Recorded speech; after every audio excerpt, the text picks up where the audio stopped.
Hey guys, welcome to this episode of the Go-Mango Tokucast.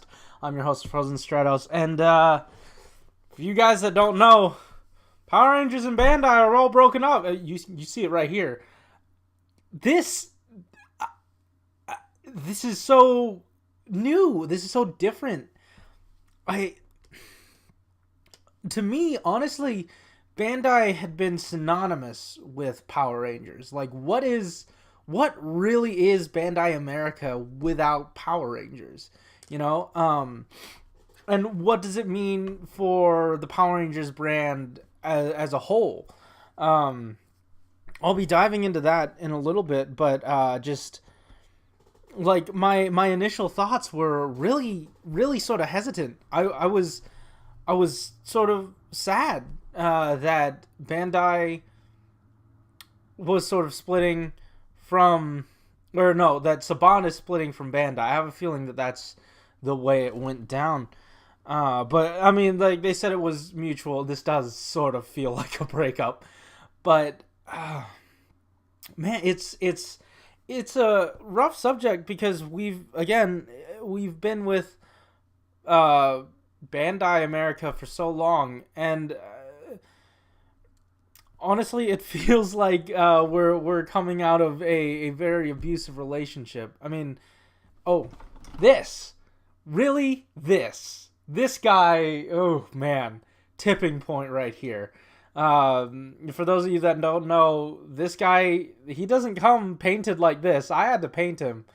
He looked like cheese coming out of it. Like, there are just so many missteps that Bandai has taken. Like, again, initially, I thought that this sort of split was going to be bad, but I got to, like, actually using my brain and thinking, Bandai hasn't done us that well recently, and even to the hardcore fans, just doing their best to support the line, and just not getting anything from them, like it, and a lot of the upcharging and all that stuff. It was really grating. The only reason I thought this was going to be bad is really, it goes back to these guys. What's going to happen? What's going to happen to the lines that are just going to be left unfinished? I'll get into that in a second. But, yeah, those were my initial thoughts. And then Toku Chris on Twitter, through Toku Nation, he put up an article about how... And again, he has 3 sources on this. So this is, to me, it's basically confirmed. But, like, take it with a grain of salt. Still, that they are going to be moving. Saban is going to be integrating with Hasbro now, and it's weird.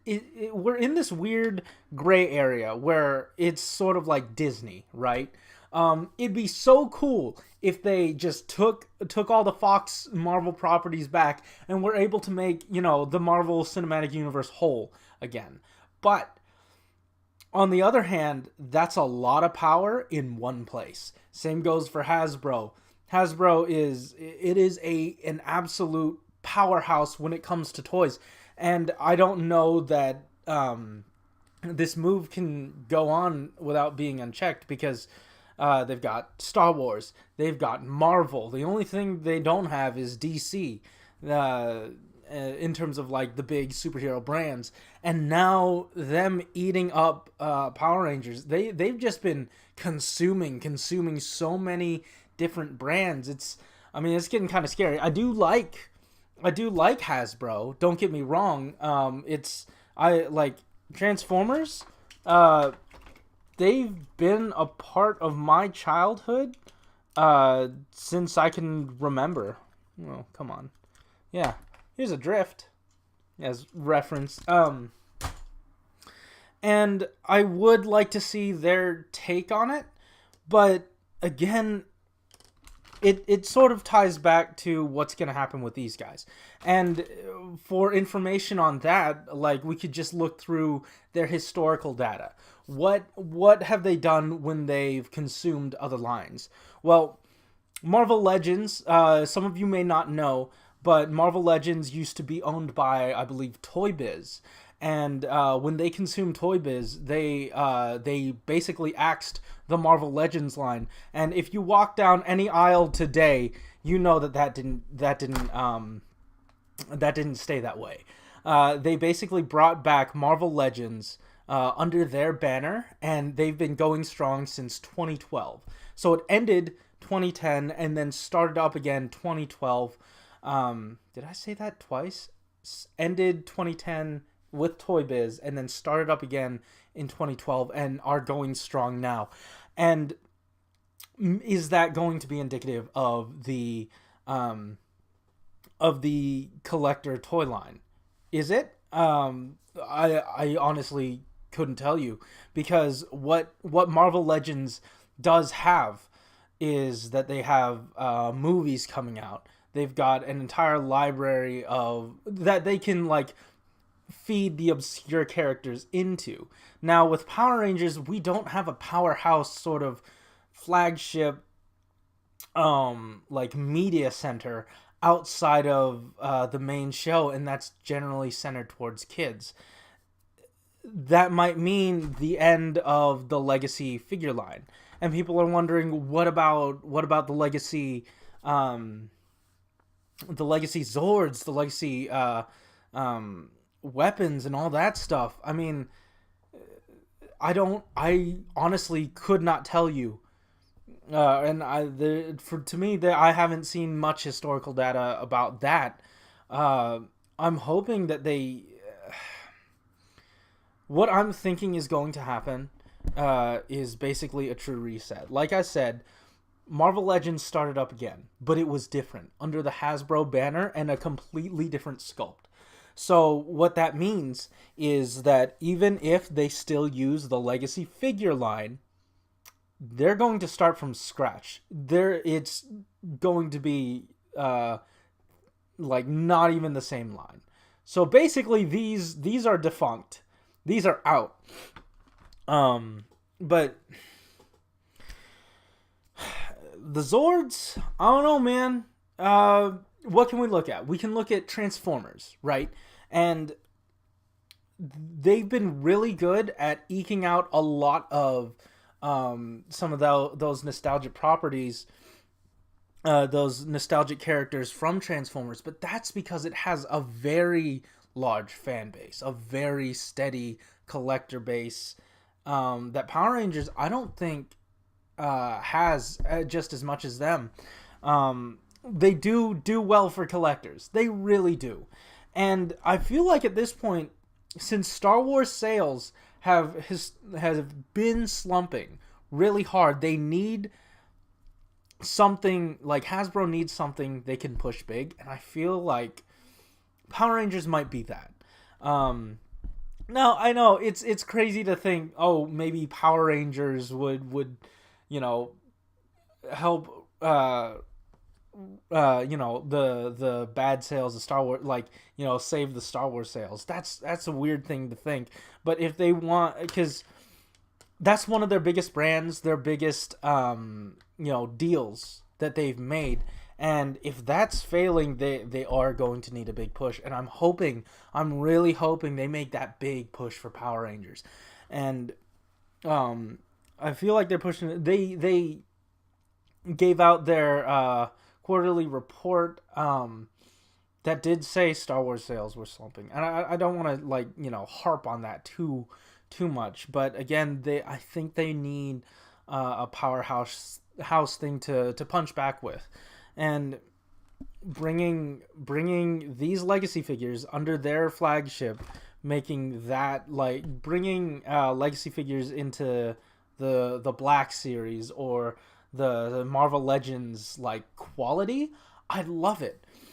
Again, it just sucks that I collected these, but and what does that mean for mainline stuff? Because this is collector stuff, but mainline, that's all these.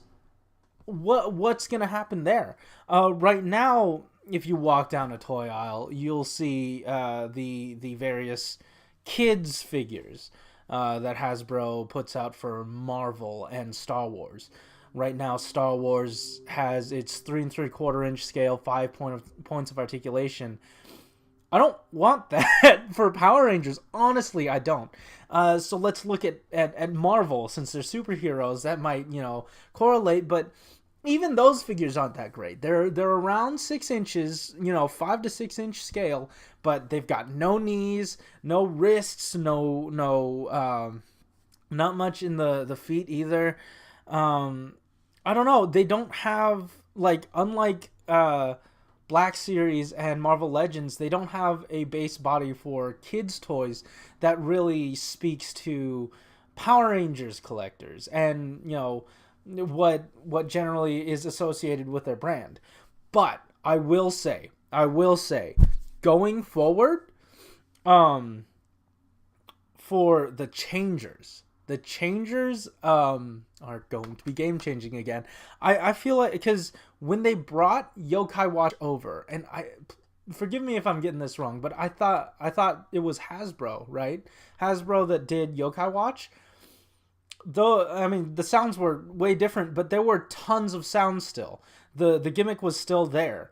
The toys, I feel like, only got a bit more expensive toward the end, was because they were shelf warming, and it was really hard to get them out to people. But the functionality was all there, and I feel like if Hasbro is to get that property and get that sort of base thing from Bandai Japan, because they're still with Sentai always and forever. If they get the base mold and license the actual thing, we could see better Changers. We could see better Morphers, and that's what I'm thinking. But let's head back to mainline figures. Either they're going to have to create a whole new 5-inch line, or I don't know what scale even. If it's not articulated, I know that Power Rangers fans are not going to be happy about it. They will make their voices heard. We will make our voices heard. So if something like that goes down, we will let them know. And, since Power Rangers lasts for 2 years, one season lasts 2 years, because that's a thing, there's certainly some time for course correct. And there are going to be growing pains. Certainly going to be growing pains, because it is a new property for Hasbro. But I think, honestly, it's for the better. And with the Zords too, like mainline Zords, I think we're gonna be getting higher quality. Think more candy toy. Or I don't know where the quality is going to be. Is it going to be in the mold? Is the quality going to be in the paint? Is it going to be in some other third thing? It could be either. I'm sorry if this is a bit rambly, but I just wanted to get my thoughts out there. My main point is that I think it's going to be good. There's going to be some growing pains. I can't wait to see what they do. But Bandai America, come on. You've lost your flagship. You haven't treated us well. It does sort of feel like a very, getting out of a very bad relationship, because this was not acceptable. I'm tapping his crotch. This was not acceptable. And they gave it to us anyway. I feel like it's kind of weird that it took me this long to realize that, hey, maybe there's something outside of, because I never thought of Power Rangers without Bandai, and now that it's a possibility, and again, speculation, but founded with in a few sources. They're going to be going to Hasbro. If not, there's Mattel, Jax. I know Mattel has part of the brand, so does Jax. Jax has those big figures, and Mattel, I don't know if you knew this, but they do Mega Bloks. Mattel is Mega Bloks. That's under them. And then Mega Bloks has Power Rangers, for all it's worth. That's a whole nother discussion. I really like Mega Bloks figures, but they are not doing the Power Rangers brand any justice. But yeah, those are my main thoughts. Let me see if there's anything else I wanted to cover before I end. Will this affect the show in any way? I want to say no, but if toy sales increase, if there's just a higher, if excitement is there, if they make a move, like if the toys are better, the customers are happier, the fans are happier, about the franchise, maybe it leads to a better show. It's like trickle down. I don't think it would directly affect the show. And yeah, that's mainly it. If you guys want me to sort of clarify, I'll be in the comments down below. Just let me know what you want me to say, or just let me know if you have any questions. I'm not a source of news by any means. I'm just reacting to it and giving my opinion. Again, I was sad, but now I'm excited. And I'm also going to be selling all of these stupid legacy figures that they promised. Never mind. It's oh there it is. There's the gotta go bell. All right. Anyways, guys, thanks for watching. Keep it juicy. I'll talk to you late. You know it. Outro.